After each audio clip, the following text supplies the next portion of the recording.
Ես կրկին անգամ ուզում եմ մի քանի ճշմարտություններ ասել, որոնք դառն են։ Ես այս ճշմարտությունները պարտավոր եմ ասել, որովհետև այն վիճակում, այն հոգեբանական, բարոյահոգեբանական վիճակում, որ գտնվում է հայ ժողովուրդը, հատկապես 44-օրյա պատերազմից հետո եւ այն հետևությունները, որոնք այդպես էլ քաղաքական ուժերի մեծամասնությունը չարեցին, ստեղծել է մի տարօրինակ իրավիճակ եւ ես հիմա ուզում եմ մի քանի բան ասել հայ ժողովրդին։ Իհարկե գիտակցում եմ, որ որոշ բլոգերներ կամ չգիտեմ ինչ են իրենց անվանում կամ քաղաքական գործիչներ կրկին ինձ թիրախավորելու են, բայց ես ուզում եմ ասել, որ կոչ անել, դադարեցնել հետևյալ խոսակցությունը եւ հետևյալ թեզերի տարածումը, թե ինչ որ մեկը վերցրեց ու Արցախը հանձնեց։ Ես ուզում եմ այդ նախադասությունը, երբ ասում եք, երբ ուզում եք, որ ձեզ հավատան, մի փոքր երկար մտածեք, ինչ եք ասում։ Ես ուզում եմ, որ այս մասին մտածի նաև մեր ամբողջ ժողովուրդը։ Այսինքն Արցախը տորթի կտոր էր եւ ինչ որ մեկը վերցրեց եւ տվեց, ո՞նց վերցրեց տվեց։ Բայց եթե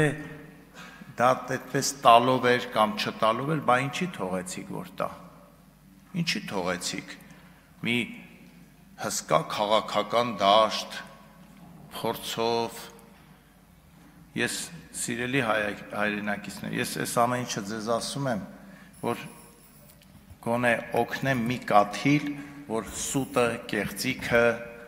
թույնը, խաբեությունը վերանա այս երկրից, որովհետև մեր հիմնական խնդրեմը հենց դա է։ Սիրելի հայրենակիցներ, ես ուզում եմ հիշեցնել մի դրվագ մեր պատվիրակության խորհրդարանական 22 թվականի վերջին Ջերմուկյան, Վարդենիսյան դեպքերից պատերազմական մարտական գործողություններից հետո, երբ որ Իրանում հանդիպեցինք լուսահոգի իրենց Աբդուլլահյանի հետ, արտգործնախարարի, նա մի այսպիսի նախադասություն ասեց, ես վերցրեցի հեռախոսը եւ զանգեցի Բաքու ու ասացի անմիջապես դադարեցրեք պատերազմը։ Ու հետո ավելացրեց նայելով մեր աչքերին, ասեց դուք հասկանում եք, որ Հայաստանը մի այլ հարց է, Արցախը մի այլ հարց, իհարկե նա ասեց Լեռնային Ղարաբաղ, ասեց Լեռնային Ղարաբաղը, ինչպես մենք, այնպես էլ ամբողջ միջազգային հանրությունը ճանաչել էր ու ճանաչում է Ադրբեջանի Հանրապետության մաս։ Մենք մեզ խաբելով ապրել ենք, մենք մեզ խաբելով հազարավոր տղաների, հերոսների կյանքի արժանացել այդ խաբելը։ Ես ուզում եմ դուք այն որ ասում են Արցախը վերցրեցին եւ տվեցին, մենք որևէ մեկը չէր կարող Արցախը վերցնել եւ տալ, եթե այն մերը լիներ։ Մերն էր մեծ հայքի մի մասն էր, այնպես ինչպես Գանձակը, այնպես ինչպես Ղազախը, այնպես ինչպես Թովուզը, այնպես ինչպես Իգդիրը, այնպես ինչպես Մուշը, որոնք մի ժամանակ եղել են մեծ հայքի մի մասը։ Բայց այդ մենք գիտենք ու մեզ է հետաքրքիր եւ որևէ մեկին, այդ թվում Ռուսաստանին, Իրանին, չգիտեմ Մադագասկարին, դա որևէ կերպ հետաքրքիր չի եղել։ Եվ այդ մասին շատ լավ իմացել է եւ Լևոն Տեր-Պետրոսյանը, եւ Ռոբերտ Քոչարյանը, եւ Սերժ Սարգսյանը, եւ Նիկոլ Փաշինյանը։ Իմացել են, բայց գիտեք ինչ, մի ծանր հիվանդություն ունի մեր հայազգը։ Ասում է, բա ամոթ չի ճիշտ ասել։ Ամոթ չի գանք տուն եւ մեր սիրելի կնոջը երեխաներին ասել, երեխաներ, սիրելի կին, այ այն ավտոտնակը մերը չի, որովհետև ոչ փաստաթղթով է մերը, ոչ էլ մենք կարանք դա պահենք, բայց ամոթ է ասի։ Եվ ընկնում է ինչպես ամեն մի հայ, այդպես էլ մեր ցանկացած ղեկավար։ Լևոն Տեր-Պետրոսյանը գիտեր Արմեն Շեկոյանի ասած, բայց մեզ չէր ասում։ Նույնը բոլորը։ Մենք մի խնդիր ենք ունեցել, սիրելի հայրենակիցներ, 94 թվականի զինադադարից հետո այնպես անել, որ արցախցիները մնան ու ապրեն, պահպանելով իրենց հայկական ինքնությունը։ Բայց հետո մենք սկսեցինք տարբեր պատճառներով տարբեր խաղեր խաղալ, համարեցինք, որ գիտեք, մի վտանգավոր արտահայտություններ կա, որ գցում են ժողովրդի մեջ ու գնում է այսպես չհասկանալով էլ ինչ ենք ասում։ Ասում է մեկը ասել է արյունով տրված հողը միայն այրամբ են տալիս։ Այսինքն, լավ, այս 3 միլիոն ժողովուրդը մի օր չասեց, այս ինչ եք ասում։ Այսինքն ո՞նց էլի, այսինքն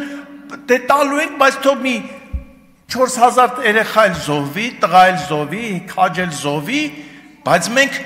այդ կամքը չունենանք, որ ասենք սիրելի հայրենակիցներ 21 թվին շատ վատ էր, բայց 21 թվին այդ հարցը աշխարհը լուծեց։ Մենք թույլ գտնվեցինք, Ադրբեջանը ուժեղ գա, եկեք մտածենք այդ մասին, որ հետո այդ սխալները թույլ չտանք։ Ի վերջո հայ բոլշևիկները 21 թվականին 1921 թվականին մտածում էին համաշխարհային հեղափոխության հաղթանակի մասին, իսկ ադրբեջանցի այն ժամանակ թաթար բոլշևիկները մտածում էին Ադրբեջանի մասին։ Եկեք այս մասին մտածենք, որովհետև հիմա մենք նորից մտածում ենք, չգիտեմ, համաշխարհային այսինչի հաղթանակի մասին, մեր հարևանները մտածում են իրենց հաղթանակի մասին։ Եկեք այդ մասին էլ մտածենք։ Ու այս խոսակցությանը վերջ տանք, ես ինչը հանձնեց, այն ինչը չհանձնեց։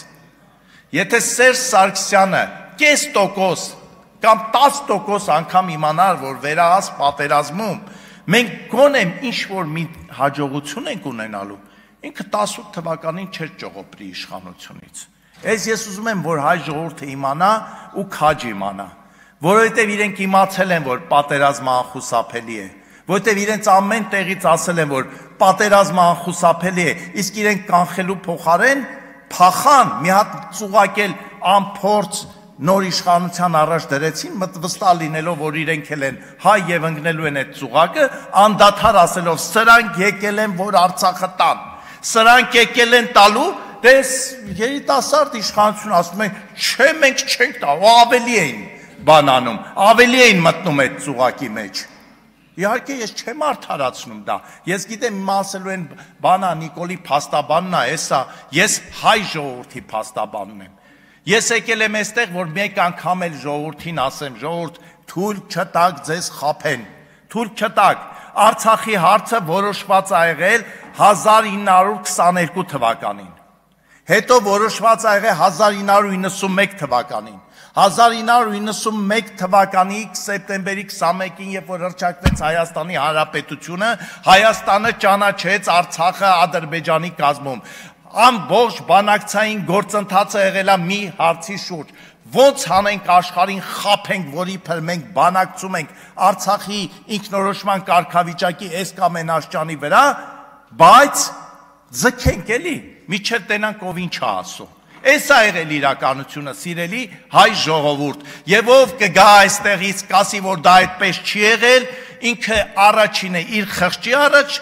պատասխան տա կամ կարող է իրոք թյուրիմացության մեջ է, որովհետև իրոք կան падգամավորներ, իրոք որ հավատում են, որ մենք Հայաստանը կարար դեմ դուրս գալ Ռուսաստանին, Իրանին, չգիտեմ, Թուրքիային, Ադրբեջանին, Ամերիկային միասին վերցրած։ Էս ենք մենք եղել։ Ու ցավոք սրտի շարունակում ենք էս մնալ։ Երբ որ անկեղծ խոսակցության փոխարեն մի փոքր շեղվեմ, այսօր Գառնիկ Դանելյանը շատ ճիշտ